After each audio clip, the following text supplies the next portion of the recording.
Have you been thinking about getting into competitive Pokemon? Well, here are the basics. Let's talk about it.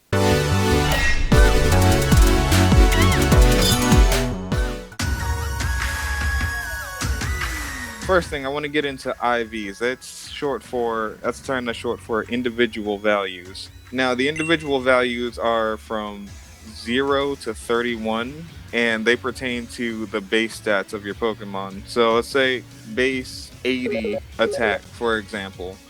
At level, you will have the chance to have either +0 or all the way up to +31. So if your Pokemon's base IV is 0, then it's going to have base 196. At level 100, say your Pokemon's base stat is 80, it will have double that base stat. So with 80 attack stat, it'll be at 160, but you also have to add 5. I don't know why they do this, but hey, this is how it works. Their base attack stat at level 100 will be 165.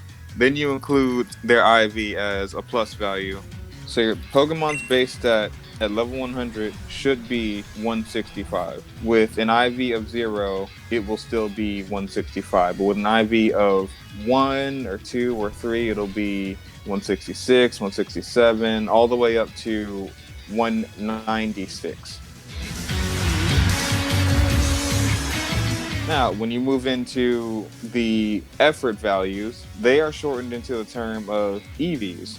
You gain effort values by training against a Pokemon that produces a certain amount in whatever stat they essentially specialize in. A good way to think of this is the most common Pokemon you train against in effort values would be a Stuffle when it comes to attack. This is because when Stuffles are defeated in battle, they give you +1 effort value in attack. We'll get into what this means later on when we proceed to talk about EV training, but just keep that in mind for now. Next, we have the nature. So natures give you a boost and also a decrease in another stat. Now, there are about 4 neutral natures that neither boost nor diminish any particular stat. An example of a neutral nature would be a serious nature. It will give you neither attack or any other stat as a boost, and it will not diminish any stats. However, a non-neutral nature would be brave. This will boost physical attack and lower speed. Moving into items. So the items you want when getting into competitive Pokemon are specific hold items called power items or the Macho Brace. You also want vitamins. These boost specific stats in terms of effort value. So they offer +10 in a certain effort value. Feathers offer +1 in a certain effort value. And then there are mints, which do not change your nature, but they change the boosts that you receive, the boosts and negatives that you receive. For instance, if you have a serious Pokemon that has a neutral nature and then you give it a brave mint, it will keep the serious nature, but it will lose speed and gain attack, physical attack. This is important to keep in mind because certain berries are affected by which nature that Pokemon has, because they are called pinch berries and they will restore your HP, but if you have the wrong nature, they will also confuse your Pokemon. Now, moving into EV training. This is where a specific aspect of Pokemon that tends to be rare plays an important part in the entirety of your EV training process. It's called Pokerus. It's short for Pokemon Virus. Despite how it sounds, it's actually beneficial to your Pokemon. It doubles the amount of EVs you receive from a specific Pokemon during your training. With your hold items, this is where it all sort of comes together, because power items add +8 to the effort value when you're training. And the important thing to remember is they will always add +8 whenever you defeat a Pokemon, regardless of whether that Pokemon produces the same stat EVs that you're training or not. A great example would be if you're training against a Wobbuffet. They're one of the worst opponents to fight, by the way. But if you're training against a Wobbuffet, Wobbuffets give you 2 HP EVs.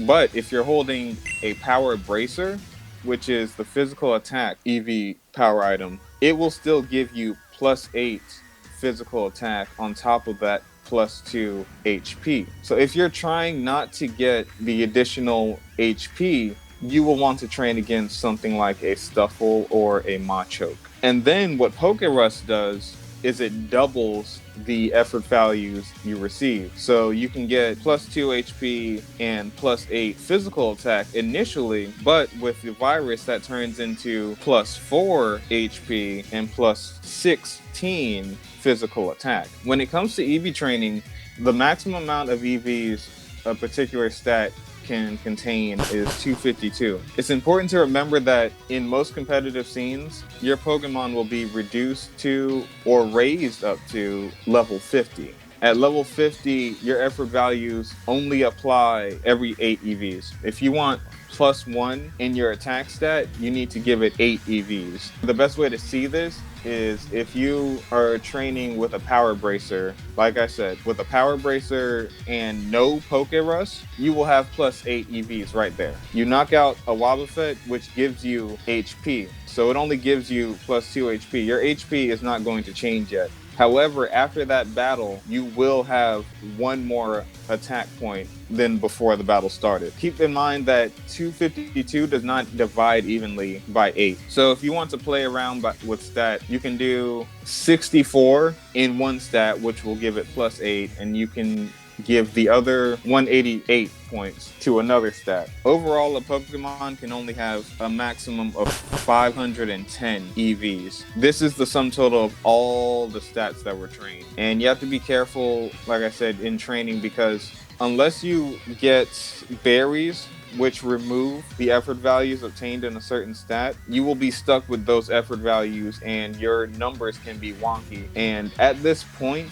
in the game series, they have not implemented a way to physically see your effort values in a particular stat in terms of the numbers. So if you mess up and you accidentally give your Pokemon 167 physical attack EVs for some reason and 72 defense, you're only going to get 9 extra defense, but your effort values in physical attack won't equal the number you're actually looking for. Stay tuned next week because we will have a deeper discussion into which builds you would like to go for in terms of an individual Pokemon, their play style, and what you're going for with that Pokemon as a member of a specific team.